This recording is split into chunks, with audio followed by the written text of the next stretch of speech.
आज धनंजय मुंडेंनी विलास घुलेच्या कुटुंबियांची भेट घेतली। 10व्या आरोपीला अजून अटक का केली नाही असा सवाल मुंडेंनी केला आणि मुंडेंचा रोख हा अप्रत्यक्षपणे बजरंग सोनावणेंच्या मुलाकडे दिसून आलाय। दुसरीकडे बजरंग सोनावणेंनी देखील मुंडेंना प्रत्युत्तर दिलं। म्हणजे आमचा आता पूर्णपणानं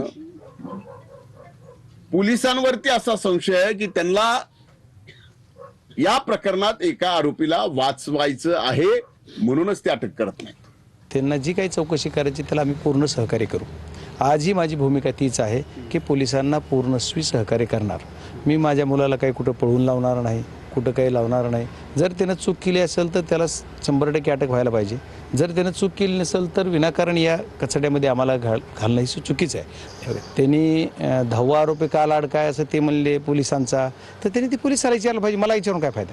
तुम्ही त्यांनाच विचारा ते कशामुळे बोलली, ती मला नाही सांगू शकत। बातम्यांसोबतच या बुलेटिनमध्ये इथेच थांबतोय। नमस्कार।